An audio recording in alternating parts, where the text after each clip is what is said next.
All of his co-workers were gone. What could it mean? Stanley decided to go to the meeting room. Perhaps he had simply missed a memo. No matter how hard Stanley looked, he couldn't find a trace of his co-workers.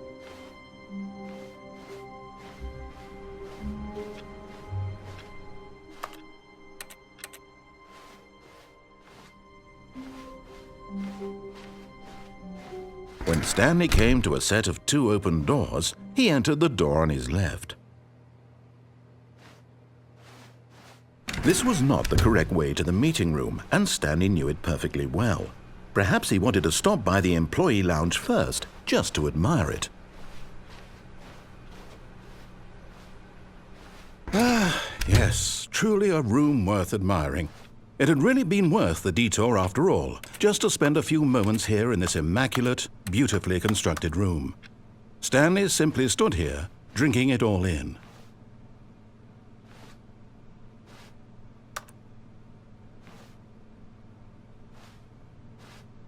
Yeah, but eager to get back to business, Stanley took the first open door on his left.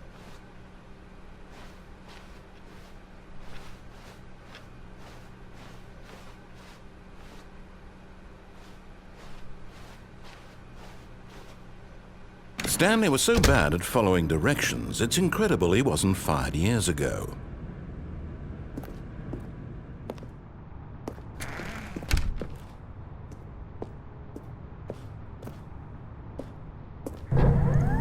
Look, Stanley, I think perhaps we've gotten off on the wrong foot here.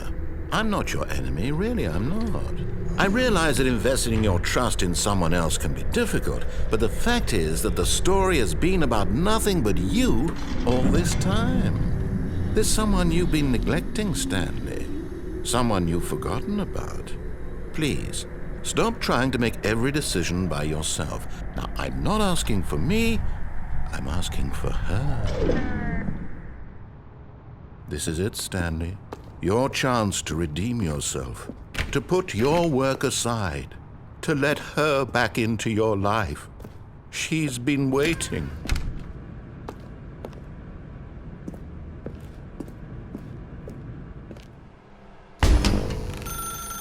That's her, Stanley. You need to be the one to do this, to reach out to her. If you can truly place your faith in another, then pick up the phone.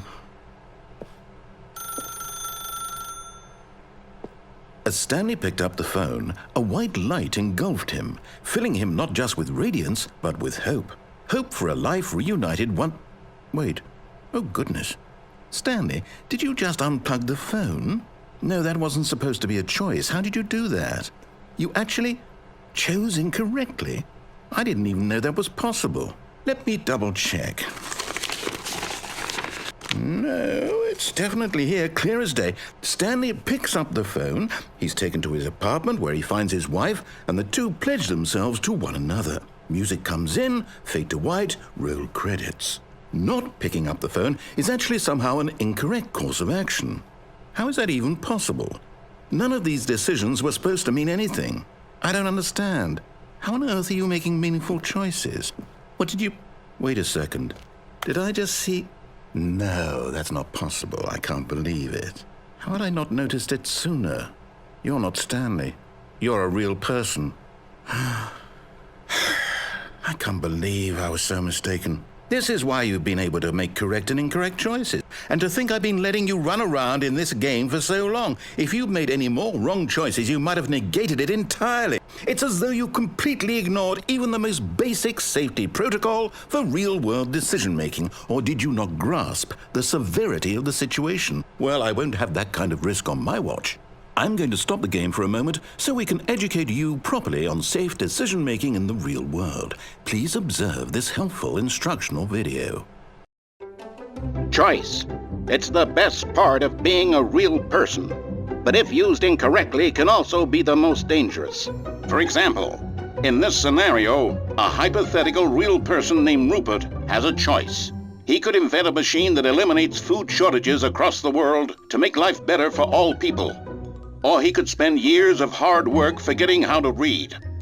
Which choice would you make? Remember that unlike here, the real world makes sense, and at no time should you make a choice that does not conform to rational logic. If you find yourself speaking with a person who does not make sense, in all likelihood, that person is not real. Allow the person to finish their thought, then provide an excuse why you cannot continue talking. Turn to a partner and practice saying, "My goodness, is it 4:30? I'm supposed to be having a back, sack, and crack."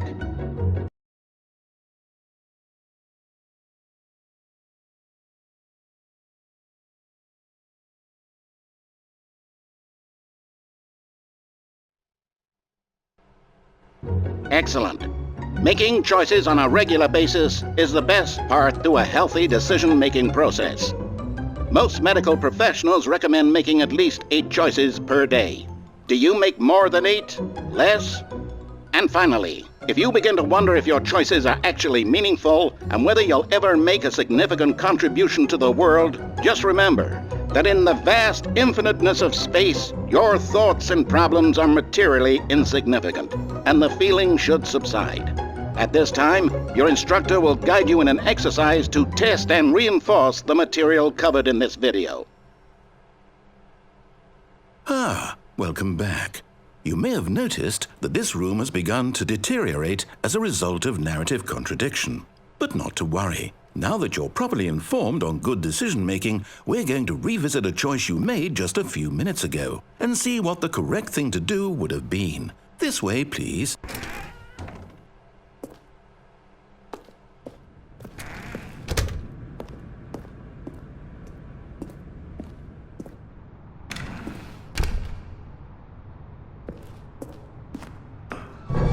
Now that we know your choices are meaningful, we can't have you jumping off the platform and dying. Imagine the main character dying senselessly halfway through the story. That story would make no sense at all. We just need to get you home as soon as possible before the narrative contradiction gets any worse. Unfortunately, it seems this place is not well equipped to deal with reality.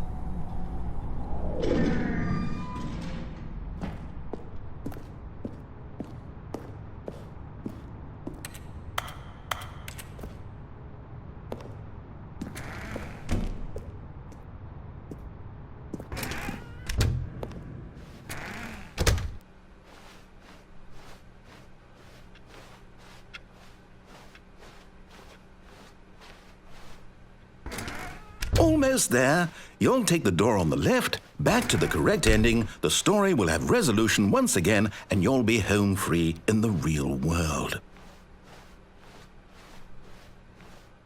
Now remember, all you need to do is behave exactly as Stanley would. That means choosing responsibly and always putting the story first. I'm quite sure you'll be up to the task. Just follow my lead and you'll be fine. All right. When Stanley came to a set of 2 open doors, he entered the door on his left.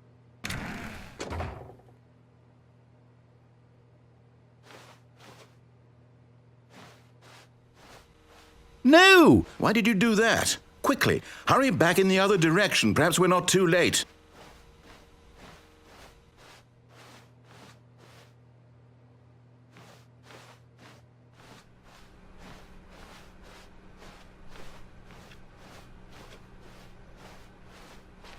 Oh, it's ruined. I can't believe, after everything we talked about, that my story, you've destroyed my work. Why? For what? What did you get out of that? What did you think was so special about seeing the game undone, left here like so much garbage? It's worthless now. And what am I supposed to do? Even if there were a way to continue, would it be worth it? To know that my story is now incorrect? How can I go back to that? I can't erase that knowledge. I'll have to live with it forever, reliving its impossibility forever. I couldn't live that way. Is it better to shut the game down entirely? To willingly destroy all of my work? I don't know. What's the answer? What do I do? What do I do? What do I... No, I have to. I have to shut the game down. I have to. I have to.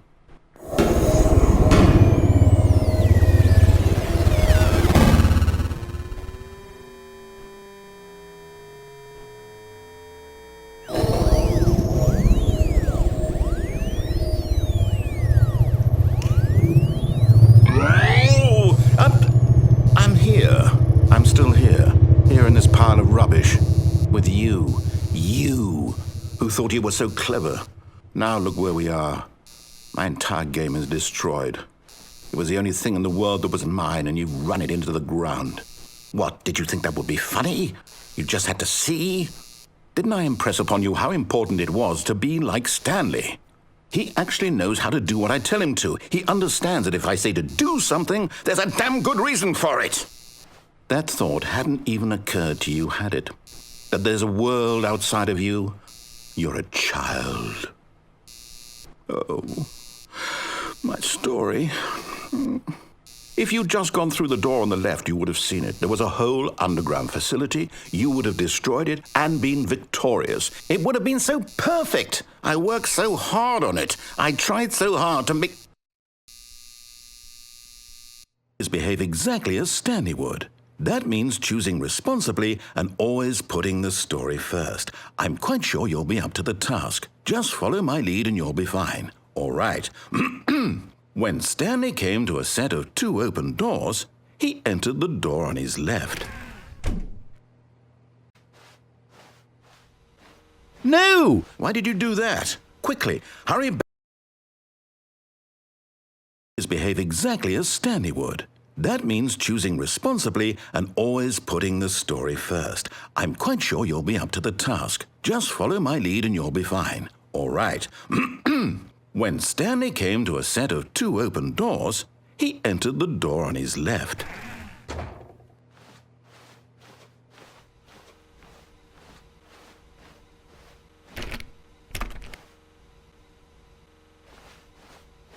No! Why did you do that? Quickly, hurry back.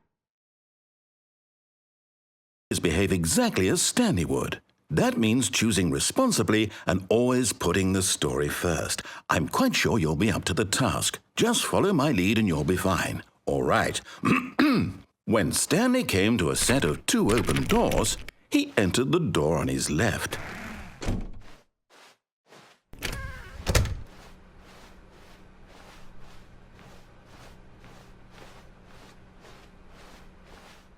Yet there was not a single person here either. Feeling a wave of disbelief, Stanley decided to go up to his boss's office, hoping he might find an answer. Coming to a staircase, Stanley walked upstairs to his boss's office.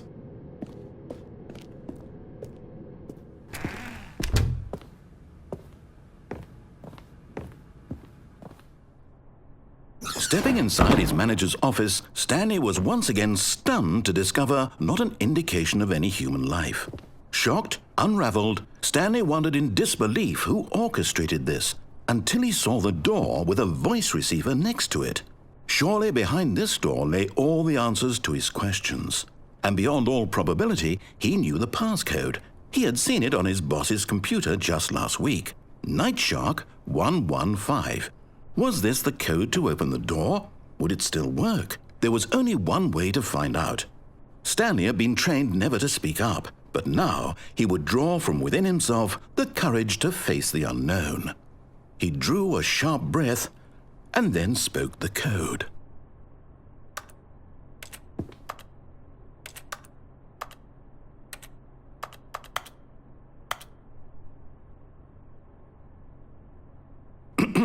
Stanley spoke the code. Nightshark 115. He spoke it into the receiver, right there on the wall.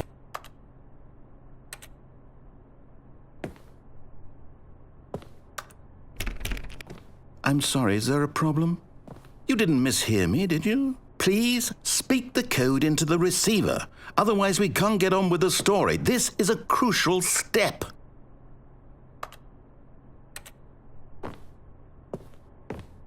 Okay, fine, you're not going to do it, but you know what?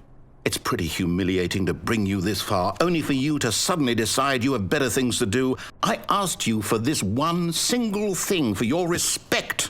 The kind of respect Stanley shows for his choices. He knows what it means to take a story seriously. If you didn't want to see what I had to show you, then why did you come here? You had a choice, you know. You could have gone through the door on the right. You could have done whatever the hell you wanted over there. Why did you come this way? Speak. Say something to me. Explain yourself, you coward. You... When Stanley came to a set of 2 open doors, he entered the door on his left. Stanley? Hello? Are you... Is everything okay? Stanley, please. I need you to make a choice. I need you to walk through the door. Are you listening to me? Can you hear me? Is everything all right? Stanley, this is important. The story needs you. It needs you to make a decision. It cannot exist without you. Do you understand me? Whatever choice you make is just fine. They're both correct. You cannot be wrong here. We can work together. I'll accept whatever you do. I simply need you to take that step forward, please. Choose. Do something. Anything. This is more important than you can ever know. I need this. The story needs it. So, you hear me? Are you there? Are you listening to this? Stanley, are you there? Okay. It's okay, I can wait. You need time to decide. Time to make sure your choice is correct. That is the best choice. That's all right. I'll wait for you to decide what's the right thing to do. Take as much time as you need.